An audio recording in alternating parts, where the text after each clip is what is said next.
फिल्में सिर्फ 3 चीज़ों की वजह से चलती है, एंटरटेनमेंट, एंटरटेनमेंट, एंटरटेनमेंट। मैं क्या करूं, फिर जॉब छोड़ दूं? जी हाँ, फिल्म एक और चीज से भी चलती है, बॉक्स ऑफिस कलेक्शन, क्योंकि ये कलेक्शन ही तय करता है कि मूवी हिट है या फिर फ्लॉप। वैसे तो आजकल हर दूसरी फिल्म करोड़ों की कमाई कर रही है और ब्लॉकबस्टर भी बन रही है, भले ही वो उतना डिजर्व करती हो या नहीं। और कुछ ऐसी भी मूवीज़ है जो एक अच्छी खासी कमाई डिजर्व करती थी, पर उन्हें क्या मिला? सिर्फ एक अंडररेटेड टैग। तो आज जानेंगे कुछ ऐसे ही कल्ट क्लासिक, मास्टरपीस और हाँ, अंडररेटेड मूवीज़ के बारे में जिनको आप हिट या फ्लॉप का चश्मा पहनकर नहीं देख सकते। शोले हिंदी सिनेमा की एक आइकॉनिक मूवी। शोले रिलीज़ हुई थी 1975 में और इसका बजट था 3 करोड़ रुपए। मतलब सोचिए, उस ज़माने में किसी फिल्म को 3 करोड़ रुपए लगते होंगे तो क्या एक्सपेक्टेशन होती होगी। This picture will earn more than 1 crore in every territory. पर शोले के साथ हुआ एक्सेप्टेशन वर्सेस रियलिटी। क्रिटिक्स ने इसे शुरू में काफ़ी निगेटिव रिव्यू दिए, जैसे कि स्टोरी स्लो है, किसी हॉलीवुड मूवी की कॉपी है और 3 हफ्तों तक फिल्म कमाई में ठंडी पड़ी रही। पर जितने भी लोगों ने इस मूवी को देखा, उन्होंने इसकी माउथ पब्लिसिटी करना शुरू कर दिया और जब ऑडियंस इस फिल्म की प्रशंसक बन जाए तो वो किसी भी पीआर और प्रमोशन से बढ़कर होती है। फिर क्या, फिल्म 5 सालों तक लगातार थिएटर में चलती रही और बन गई सदी की महाफिल्म। क्या आप शोले के बारे में ये बात जानते हैं कि शोले को बड़े बड़े एक्टर्स ने रिजेक्ट कर दिया था, जैसे कि डैनी, शत्रुघ्न सिन्हा, और इतना ही नहीं, इस फिल्म की बसंती हेमा जी भी ये कैरेक्टर करने में कुछ खास इंटरेस्टेड नहीं थी। उन्हें लगा शायद बसंती का ये तेज तर्रार और बड़बोला स्वभाव लोग को पसंद ही नहीं आएगा। तुमने ये नहीं पूछा कि हमारा नाम क्या है? तुम्हारा नाम क्या है बसंती? पर वो इस बात से अनजान थी कि उनका ही नहीं, उनकी घोड़ी धन्नो का भी कैरेक्टर इतना फेमस हो जाएगा। आज तेरी बसंती की इज्जत का सवाल है। बसंती, इन कुत्तों के सामने मत नाचना, ये हाथ हमें दे दो ठाकुर, हमको दे दे ठाकुर। कितने आदमी थे। इस फिल्म के एक एक डायलॉग के बिना मीम कल्चर अधूरा है और शोले के बिना हमारी हिंदी फिल्म इंडस्ट्री।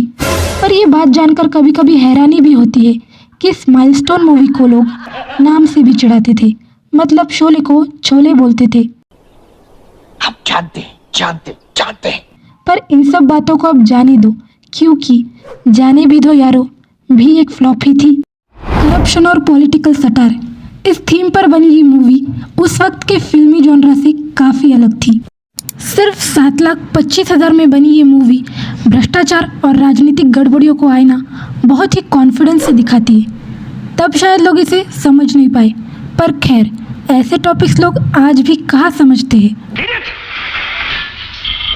कितनी बार कहा है तुमसे कि ऐसी बातें दबी आवाज में कही जाती हैं? वैसे तो बॉलीवुड में कॉमेडी मूवीज़ की कमी तो नहीं है, पर जाने भी दो यारो, व्यंग्यात्मक हास्य में छुपी एक आई ओपनिंग मूवी है। क्या बात है अमेरिका का, उधर पीने का पानी अलग और गटर का पानी अलग। ये मूवी एक्सपोज करती है पॉलिटिक्स में होने वाले करप्शन, सेल्फिश मीडिया और अनबैलेंस सोसाइटी को। 80 करोड़ की इस भारत की भाग्य रेखा 10,000 से भी कम अमीर लोगों के हाथ में। फिल्म की स्टोरी लाइन काफ़ी बोल्ड थी और कास्ट, जैसे कि Naseeruddin Shah, Ravi Baswani, Om Puri, Satish Shah and other actors की कॉमिक टाइमिंग काफ़ी ज़्यादा बेमिसाल। फिल्म में ऐसे बहुत से सीन हैं जहाँ पर आपको हंसी भी आएगी और आप सोचने पर मजबूर भी हो जाओगे। जी, हम सीमेंट में रेत मिलाते हैं, वो तो रेत में सीमेंट मिलाता है। मूवी को कल्ट क्लासिक बनाते हैं महाभारत वाला चायोटिक कॉमेडी सीन और इसका अनबिलीवेबल क्लाइमैक्स। दुराचारी, वामाचारी, भ्रष्टाचारी, भोसखोरी। जो बातें महाभारत के युद्ध में नहीं हुई, वो जाने भी दो यारों के स्टेज पर जरूर हुई थी। This is too much. ये अकबर गाजी अटक का। इस फिल्म का क्लाइमैक्स हमें स्लैपस्टिक कॉमेडी के साथ साथ एक पावरफुल सोशल मैसेज भी देता है। मतलब उस टाइम पर हमेशा फिल्में हैप्पी एंडिंग पर बनती थी, तभी जाने भी दो यारों हमें मिलाती है एक बोल्ड एंडिंग और रियलिटी से। अब जानेंगे एक और कॉमेडी प्लस कल्ट मूवी के बारे में, नसीब अपना अपना। अरे नहीं, थोड़ा सा तो अंदाज़ा लगा लो, मतलब अंदाज अपना अपना। एक ऐसी फिल्म जो हर जनरेशन मतलब जेनजी हो या पेंजी सभी को हंसने पर मजबूर कर देती है। इधर गोविंदा चमाइला तू कौन? इस फिल्म की खासियत ये है कि ये बाकी कॉमेडी मूवीज की तरह कोई भी इमोशनल सीन नहीं देती, मतलब हीरो कॉमेडी, हीरोइन कॉमेडी, क्या हो रहा है? दिलू जान दे रहा है। ओह अच्छा। हीरोइन के पापा कॉमेडी, मैं तेजा हूँ, मार किधर है? मैं तेजा हूँ। और इतना ही नहीं विलन भी comedy. A villain! Crime master Gogo, इन्होंने तो विलन की तरफ देखने का थॉट प्रोसेस ही चेंज कर दिया। मतलब पहली बार किसी विलन को देखकर इतना हंसे होंगे लोग, ठक्की टिक्की। पर उस बार भी हमारी ऑडियंस इस तरह के ह्यूमर को पहचान ही नहीं पाई और अपना अपना अंदाज़ा लगाकर उन्होंने ये फिल्म देखी ही नहीं। नतीजा फिल्म हो गई फ्लॉप। पर कहते हैं ना कि समय के साथ सब बदल जाता है। आजकल के हर फिल्मी ऑडियंस के प्लेलिस्ट में ये आ चुकी है। हर कोई इसके कॉमिक टाइमिंग के बारे में बात कर रहा है। Like all time favorite Hindi films have been like अंदाज अपना अपना, और इस पर बन रहे मीम्स ने इसे हर जनरेशन में रिलेवेंट बना दिया है। मतलब सोचो, एक टाइम पर फ्लॉप थी ये फिल्म और आज इसके सीक्वल का इंतजार हो रहा है। मुझे तो पता ही था कि ये फिल्म फ्लॉप कैसे हो सकती है, क्योंकि सलमान खान और मिस्टर परफेक्शनिस्ट ऐसी गलती कैसे कर सकते हैं। हाँ पता है, Radhe and thugs of Hindustan laugh in the corner से याद आया, अब बात करेंगे कुछ ऐसी कल्ट्स मूवी के बारे में जो आज भी ऑडियंस की नज़रों में कॉर्नर में ही है। No smoking. इसके सिंपल से नाम पर मत जाना, क्योंकि मूवी में एक ऐसा हॉरर थ्रिलर एंगल है जो किसी टिपिकल स्मोकिंग एड से काफ़ी अलग है। एक ऐसा साइकोलॉजिकल थ्रिलर जो एक वार्निंग भी है और एक नाइटमेयर भी। 2007 में अनुराग कश्यप द्वारा बनी ये फिल्म रियलिटी और इल्यूजन का इतना गजब मिक्स थी कि हमारी भोली भाली ऑडियंस की समझ से रिजेक्ट हो गई। वैसे रिजेक्शन से तो अनुराग सर का काफ़ी गहरा रिश्ता है। नॉर्मल फिल्मों की कहानी कैरेक्टर के इर्द गिर्द घूमती है, पर इस कहानी ने कैरेक्टर को ही घुमा दिया और इस कैरेक्टर का नाम है के। हाँ, इतना ही नाम है कि एक सक्सेसफुल आदमी है जो स्मोकिंग एडिक्टेड है। वो सिगरेट पीना एंजॉय करता है बिना किसी टेंशन के, बिना किसी गिल्ट के। तुम बाथरूम में सिगरेट क्यों पीते हो? तो बेडरूम में किस होती हो?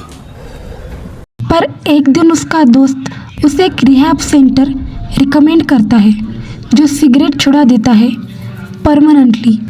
फिर के लाइफ के लग जाते हैं एल, क्योंकि इस रिहैब सेंटर के बाबा बंगाली है परेश रावल, जो हेरा फेरी वाले भोले भाले बाबुराव आप्टे नहीं बल्कि टेबल नंबर 21 के मिस्टर खान हैं, जो ज़िंदगी बचाने के लिए खेल रहे हैं मौत का अजीबोगरीब खेल, जिसका रूल है अगर तुमने वापस सिगरेट जलाई तो तुम्हें ज़िंदगी भर याद रहेगा। मतलब आज के बाद तुम सिगरेट नहीं पियोगे, छुप के भी। बाबा बंगाली एक डिक्टेटर जैसे हैं जो फ्रीडम ऑफ चॉइस को छीन लेते हैं। यहाँ मेरा कहा पुराण है।